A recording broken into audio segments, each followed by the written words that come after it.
पण मला तुमच्याकडनं हे जाणून घ्यायचं आहे, तुमच्याकडे अशा काही केसेस येत आहेत का? म्हणजे मला प्रश्न हा विचारण्याचं कारण असं आहे की पालकांमध्ये हा अवेअरनेस आलाय का, त्यांना धोक्याची जाणीव झाली का? काही केसेस येत आहेत तुमच्याकडे, मुलांचं मोबाईल ॲडिक्शन वाढलेलं आहे, बाबा ह्यांना काहीतरी सल्ला द्या, तुमच्याकडे अशा काही केसेस येत आहेत का आणि त्यावर तुम्ही काय उपचार सांगता?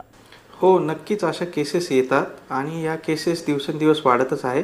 यासाठीच माझं म्हणणं आहे की 2-3 गोष्टी महत्त्वाच्या आहेत. पहिलं तर जे रोल मॉडेल घरातले लोक आहेत, पालक असतील, मोठे असतील, यांच्यावर रिस्ट्रिक्शन किंवा यांनी घरामध्ये आल्यानंतर मोबाईलचा गैरवापर टाळणं गरजेचं आहे, कारण त्यांचं बघून मुलं शिकतात, खास करून जे यंग एजमध्ये आहेत. दुसरी गोष्ट, मुलांना याबद्दल अवेअरनेस करणं की याचे परिणाम आणि दुष्परिणाम काय आहेत, मोबाईलचा योग्य वापर कधी आहे आणि अयोग्य वापर कधी आहे, मोबाईल दिवसभरातून किती वेळ वापरला पाहिजे आणि साधारण कशासाठी वापरला पाहिजे हे शिकवणं गरजेचं आहे. त्याचा दुष्परिणाम काय होऊ शकतो आणि त्याचे पुढे रिपरकशन्स तुमच्या लाईफमध्ये, तुमच्या हेल्थमध्ये काय होऊ शकतात हे कळवणं त्यांना गरजेचं आहे. त्याचबरोबर जर प्रमाण जास्त असेल आणि काही मानसिक लक्षणं दिसत असतील, जसं मी मगाशी सांगितल्याप्रमाणे चिडचिड असेल, राग असेल, झोपेचे काही समस्या असतील किंवा काही प्रमाणामध्ये नैराश्य असेल, बेचैनी असेल, तर अशा मुलांना किंवा अशा व्यक्तींना योग्य वेळी गोळ्या औषधांचीही मदत गरजेची असते आणि मगाशी सांगितल्याप्रमाणे काउन्सिलिंग, योग्य वापर कसा करावा हेही सांगणं गरजेचं असतं. अगदी तुम्ही एक गोष्ट मात्र सांगितली ती दिलासादायक म्हणावी लागेल की लोकांना हा प्रॉब्लेम समजलेला आहे, लोक तुमच्याकडे या मुद्द्यावर